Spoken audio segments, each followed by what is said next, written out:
Welcome to Recipes for Easy Cooking. ഇന്ന് ഞാൻ ഉണ്ടാക്കുന്നത് നുറുക്ക് ഗോതമ്പ് കൊണ്ട് ഉണ്ടാക്കാൻ പറ്റുന്ന ലഡു പോലൊരു സ്നാക്കാണ്.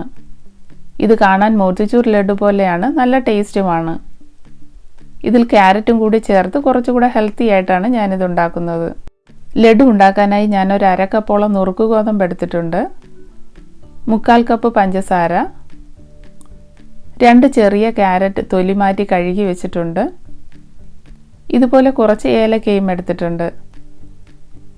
ഗോതമ്പ് ക്യാരറ്റും വേവിച്ചെടുക്കണം. അതിനായിട്ട് 1 കപ്പ് വെള്ളം എടുത്തിട്ടുണ്ട്.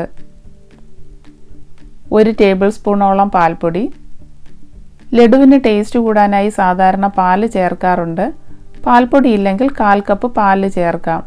ഇനി പാലിൻ്റെ ടേസ്റ്റ് ഇഷ്ടമില്ലാത്തവരാണെങ്കിൽ ഇത് ഒഴിവാക്കാം. പിന്നെ ഞാനിതിലൊരു ടേബിൾ സ്പൂൺ നെയ്യ് ചേർക്കുന്നുണ്ട്. നെയ്യുടെ ടേസ്റ്റ് ഇഷ്ടമില്ലാത്തവരാണെങ്കിൽ ഇതും ഒഴിവാക്കാം. നെയ്യ് ചേർത്തില്ലെങ്കിൽ പോലും നല്ല പെർഫെക്റ്റ് ആയിട്ടുള്ള ലഡു ഉണ്ടാക്കിയെടുക്കാൻ പറ്റും. കൂടുതൽ കളർ കിട്ടാനായി വേണമെങ്കിൽ അല്പം മഞ്ഞൾപ്പൊടി കൂടെ ഇട്ട് കൊടുക്കാം. ലഡു ഉണ്ടാക്കാനായി ആദ്യം ഈ ക്യാരറ്റിനൊന്ന് കട്ട് ചെയ്തെടുക്കണം. ക്യാരറ്റ് കട്ട് ചെയ്തെടുത്തിട്ടുണ്ട്. ഇനി ഗോതമ്പും ക്യാരറ്റും ഒന്ന് വേവിച്ചെടുക്കണം. ഞാനിവിടെ കുക്കറിലാണ് വേവിച്ചെടുക്കുന്നത്. കുക്കറിൽ 1 കപ്പ് വെള്ളം ഒഴിച്ച ശേഷം കഴുകി വെച്ച ഗോതമ്പും ക്യാരറ്റും ഇട്ട് കൊടുക്കാം. സ്റ്റൗ ഓൺ ചെയ്ത ശേഷം ഇതിനെ 1 വിസിൽ വരുന്നതുവരെ വേവിക്കാം. ഗോതമ്പ് വേകുന്ന സമയം കൊണ്ട് ക്യാരറ്റും വെന്തിട്ടുണ്ടാവും. കുക്കറിൽ 1 വിസിൽ വന്നിട്ടുണ്ട്. ഇനി സ്റ്റൗ ഓഫ് ചെയ്ത ശേഷം ഇതിൻ്റെ പ്രഷർ മാറാനായി കുറച്ച് സമയം മാറ്റി വയ്ക്കാം. ഇപ്പോൾ ഈ കുക്കറിൻ്റെ പ്രഷർ മാറി അടപ്പ് തുറക്കാറായിട്ടുണ്ട്. പഞ്ചസാര ഇട്ട് കൊടുത്ത ശേഷം സ്റ്റൗ ഓൺ ചെയ്യാം. ക്യാരറ്റിനെ ചെറുതായിട്ടൊന്ന് ഉടച്ചു കൊടുക്കണം. ക്യാരറ്റ് നന്നായി വെന്തതുകൊണ്ട് പെട്ടെന്ന് തന്നെ പൊടിഞ്ഞു കിട്ടും. ഞാനിതിലൊരല്പം മഞ്ഞൾപ്പൊടി കൂടി ഇട്ട് കൊടുക്കുന്നുണ്ട്. ഇനി ഇതിനെ കുറച്ച് സമയം ഇളക്കി വരട്ടിയെടുക്കണം. ഇതൊരു 2-3 മിനിറ്റ് കൊണ്ട് തന്നെ നന്നായി കുറുകി കിട്ടും.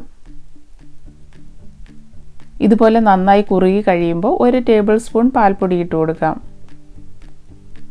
പാൽപ്പൊടി നന്നായിട്ട് മിക്സായി വരണം. ഇനി 1/2 ടീസ്പൂണോളം ഏലക്കാപ്പൊടി ഇട്ട് കൊടുക്കാം. 1 ടേബിൾ സ്പൂൺ നെയ്യ് ചേർത്ത് കൊടുക്കാം. ഇത് നന്നായി മിക്സ് ചെയ്ത ശേഷം തണുക്കാനായി മാറ്റി വയ്ക്കണം.